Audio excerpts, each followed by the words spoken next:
Guys, Ginosis mau ngasih info nih, berhubung banyak yang nanya ya. Buat kalian yang masih bingung mau nonton Solen versi fullnya, bisa langsung aja ke auratel.com ya. Ginosis juga ngambil shortnya di sana, bukan apa-apa, karena grafiknya udah HD alias jernih guys. Jernih gitu, kayak mulus lah kayak tanpa perlu juga berlangganan gitu, cukup punya kuota aja. Nah, cukup ya infonya. Sekarang kita lanjut ke alur cerita.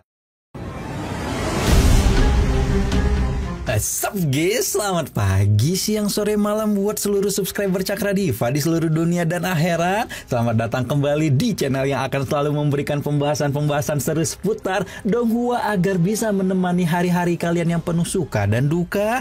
Kali ini kita akan melanjutkan pembahasan alur cerita Perfect World yang sudah memasuki episode ke-99. Pada episode sebelumnya diceritakan Xiao sedang melakukan perjalanan ke alam atas dan harus menghadapi berbagai tantangan seperti saat bertarung melawan Teng Yi, sosok dewa kuat dari ras api emas. Lalu episode yang akan kita bahas sekarang, Xiao akan kembali dihadang oleh peri surgawi Feng Wu yang ingin menghalanginya pergi ke dunia atas. Sudah nggak sabar kan seperti apa ceritanya? Kita masuk yuk ke inti pembahasannya. Tapi buat kalian yang baru gabung, jangan lupa untuk like, comment, and subscribe ya, biar Cakra Diva bisa tembus berapa subscriber gitu. 1 juta kelamaan ya, masih jauh. Ya udahlah ya, jadi tanpa perlu lama-lama langsung aja kita terobos.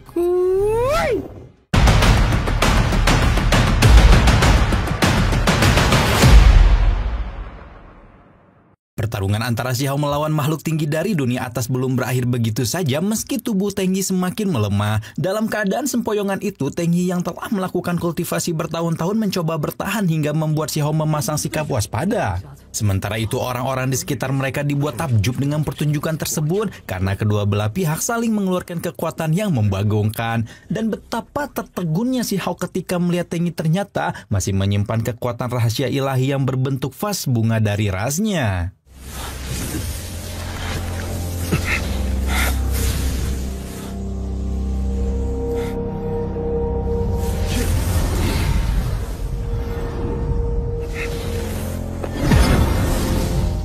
Mata Teng Yi terus terpejam dalam posisi meditasi yang membutuhkan konsentrasi tingkat tinggi. Luka yang sempat membuatnya lemah seketika sembuh dengan sendirinya hingga menjadikan Zenlun dan yang lainnya kian mengerti betapa kuatnya seorang Teng Yi. Dewa dari ras emas dan api tersebut mendadak dikelilingi pusaran energi hingga keluarlah pusaka berupa jejak vas berharga api emas. Menurut keterangan di novel, teknik ilahi tersebut merupakan senjata tirani di zaman kuno yang dikenal sebagai salah satu teknik paling kuat hingga mampu mengguncangkan alam yang jauh lebih tinggi. Waduh, lebih dari itu, jejak vas berharga api emas juga bisa membuat nenek moyangnya pernah merebut kekuatan alam di langit dan bumi yang menjadikannya abadi. Hingga tiba-tiba... 果然，乌头鲲鹏宝术才能释放彻底乌头鲲混沌气。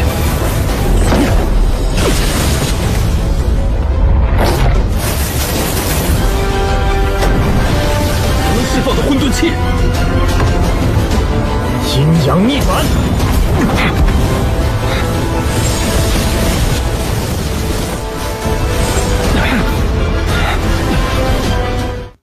Tiba-tiba saja Xiao diserang Teng Yi yang baru saja memulihkan kekuatannya dengan harta karun turun-temurun dari sektenya. Beruntung Xiao dengan sigap mengaktifkan formasi pelindung sehingga bisa menangkis hujan serangan yang keluar dari diri Teng Yi. Bahkan kekuatan Yin dan Yang dari Xiao sukses membalikkan keadaan yang menjadikan tubuh Teng Yi lagi dan lagi terpental. Kekacauan itu pun dianggap oleh semua orang di tempat itu bahwa sekuat-kuatnya Teng Yi yang sudah menaklukkan 100.000 gunung suci masih belum bisa menandingi kehebatan Xiao. Padahal nih, kaisar dari desa batu tersebut merupakan pendekar dari dunia bawah yang ternyata mampu mengacak-ngacak dunia roh di alam atas. 让我看看你的至尊术。 Sebagai dewa generasi pertama dari sekte emas dan api, Teng Yi jelas tak mau kalah dengan pendekar seperti Xiao. Bagi Teng Yi, kekalahan merupakan aib yang memalukan, terlebih lagi ketika Zenlun angkat bicara dengan maksud memprovokasinya. Menurut Zenlun, Tengyi telah menggunakan teknik terlarang yang dahulu berhasil digunakan untuk menguasai 100.000 gunung suci sebelum tiba di dunia roh, tapi bukan Solen ya. Hehehe. Hanya saja waktu penggunaan teknik terlarang tersebut hampir habis sehingga Tengyi akan semakin dekat dengan kekalahannya. Atas perkataan Zenlun yang terdengar nyelekit itulah, Tengyi ingin menunjukkan kekuatan tertingginya agar enggak malu-malu amat dengan Xiao yang berasal dari alam bawah.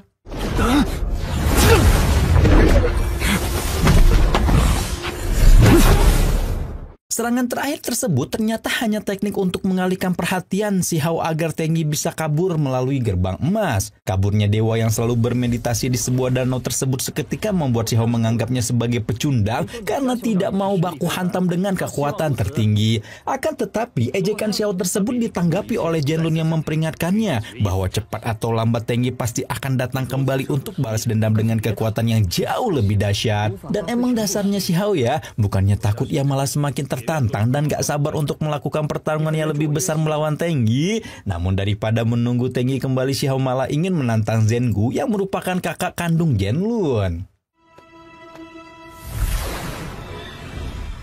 Segera setelah Zenlun pergi melalui gerbang emas, Xiao mendengar obrolan kakek burung dan tetua koin yang berada di alam seberang. Xiao menyadari kalau dua orang tua tersebut telah merencanakan sesuatu agar tidak ada lagi yang merendahkannya. Sementara itu Xiao yang sudah tidak sabar ingin menantang makhluk lain yang jauh lebih kuat, kini bergerak menuju gerbang emas yang ditakuti semua orang. Tanpa teding aling-aling, Xiao berteriak menantang semua orang yang merasa jauh lebih hebat dari dirinya. 他就出去来了！来应战，我就要进去了。再无人出来应战，好像过来了！一战！初代至尊在此，出来一战！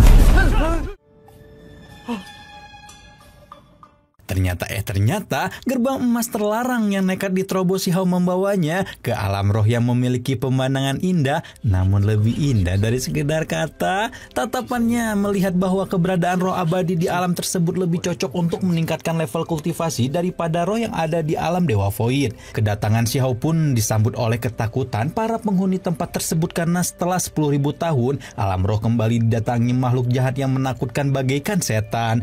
Ya, di alam atas Xiao memang mempunyai nama besar, namun diidentikan dengan kejahatan karena ia telah menaklukkan setiap dewa yang ia temui. Pembicaraan dengan nada pelan dari para penghuni alam roh tersebut rupanya didengar Xiao, sehingga ia langsung bergerak gesit mencegat mereka.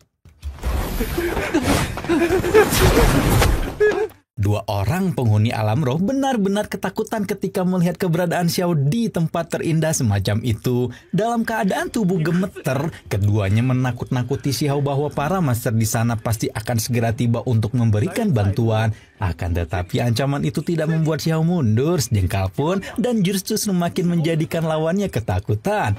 Sampai-sampai salah satu di antaranya memilih mengakhiri hidupnya sendiri ketimbang meninggoy di tangan Xiao. Adapun yang satunya pingsan dan jatuh ke tanah hingga tiba-tiba 不害人命，看我降妖伏魔！竟敢如此逞凶，不害孽障！又是你们宁静门！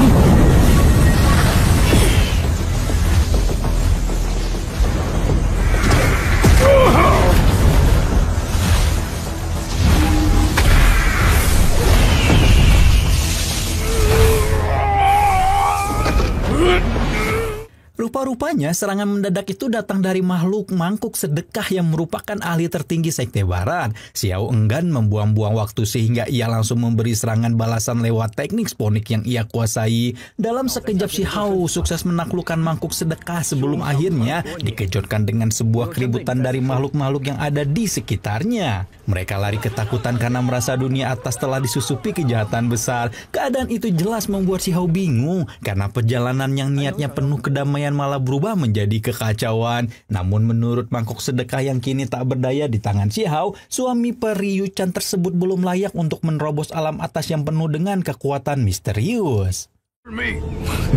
好，那你也别怪我。是的，在此开始戒严，整个宁静门，回答就永远闭嘴吧。你敢威胁我？你也别怪我不给你自斩的机会。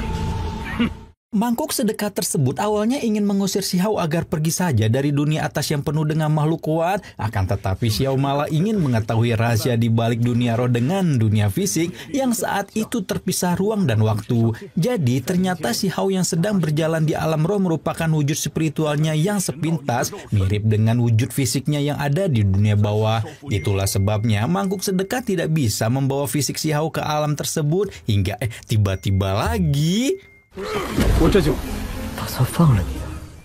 Penjabaran dari makhluk sedekah kini membuat Xiao paham bahwa alam roh ibarat dunia ilusi yang tidak menghubungkan alam atas dengan alam bawah. Dari kesempilan itu Xiao merasa sia-sia apabila terus melanjutkan perjalanan lebih jauh di alam roh yang dihuni makhluk-makhluk spiritual. Hingga tiba-tiba muncullah King Xian, Feng Wu, dan Zhengu yang ingin melakukan sebuah pertarungan besar. Sementara itu Xiao tak peduli dengan keadaan tersebut dan malah mencari dua kakek troublemaker yang telah membohonginya. Jadi kalau di novelnya sebelumnya masuk ke alam roh, Xiao dijebak oleh kakek burung dan tetua koin yang bisik-bisik bahwa tempat itu menjadi penghubung antara dunia atas dengan dunia bawah. Padahal pada kenyataannya alam roh hanya membawa energi spiritual saja, tidak termasuk dengan fisiknya. Gitu loh kenapa makanya Xiao bisa masuk ke sini. Itu tuh buat apa gitu ya guys ya.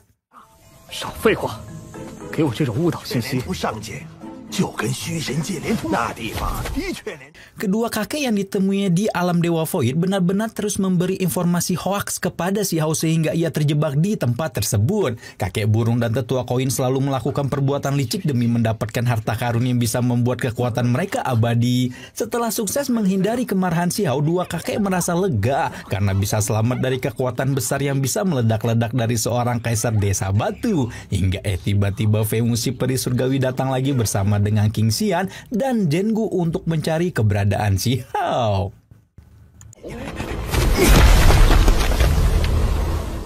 King Xian, Feng Wu, dan Zhengu yang terus berusaha mengejar lantas menduga kalau kakek burung dan tetua koin telah bersekongkol dengan Xiao. Apalagi keduanya menutup pintu gerbang emas yang begitu besar hingga menjadikan para musuh gagal menjangkau Xiao. Mendapati kehebatan kakek burung dan tetua koin yang mampu menyegel pintu raksasa tersebut, kini Xiao dibuat penasaran dengan siapa sesungguhnya mereka. Xiao mengira kalau sebenarnya dua kakek tersebut merupakan dewa kuno yang telah membangun alam Dewa Void. Akan tetapi anggapan Xiao dibantah dengan tegas oleh kedua kakek yang mengaku hanya makhluk biasa penghuni dunia atas.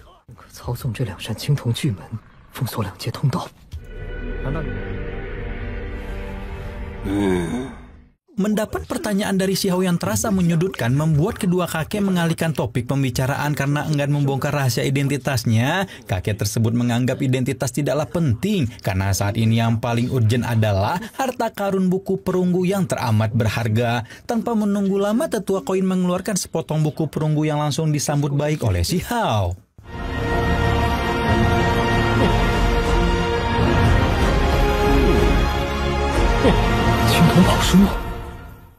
Sepotong buku perunggu menjadikan koleksi harta karun berharga milik Xiao semakin bertambah menjadi 9. Xiao menuturkan bahwa potongan harta karun miliknya tidak terlepas dari pertarungannya melawan Xi di masa lalu. Hanya saja menurut kedua kakek seharusnya buku perunggu berjumlah 10 buah agar bisa dikatakan sempurna. Perkataan kedua kakek itu seketika membuat Xiao kesal karena usahanya yang sudah sangat jauh ternyata masih belum dianggap sukses. Xiao bahkan ingin kembali ke dunia roh agar bisa melatih kesuksesan dan menyempurnakan buku perunggu yang menjadi harta karun tingkat tinggi. Hingga tiba-tiba lagi...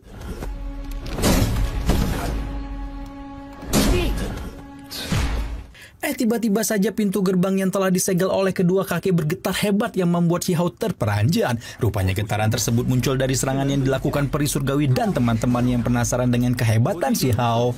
Dalam keadaan tersebut, peri surgawi benar-benar marah karena Xiao berhasil membebaskan diri berkat bantuan dari dua kakek penghuni alam Dewa Void. Sementara itu Zhengu dan Xing Jian juga semakin tak sabar dengan keterampilan bela diri Xiao yang telah mengacak-ngacak alam di dunia atas.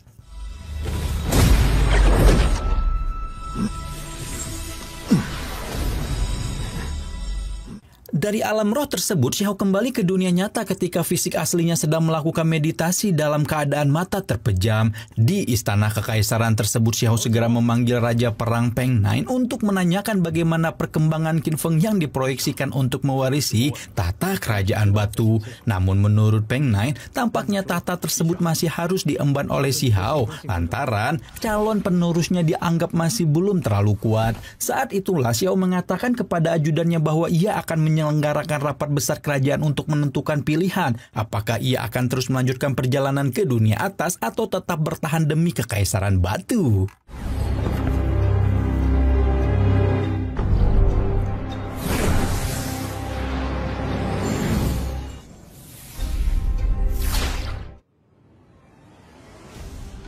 Dan nggak tuh guys, sampai di sini dulu pembahasan kita untuk Perfect World episode ke-99.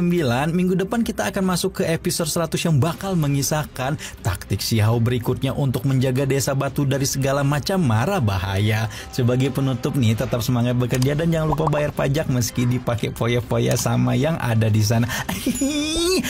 Sekian ya, Rahman di sini pamit. Bye bye.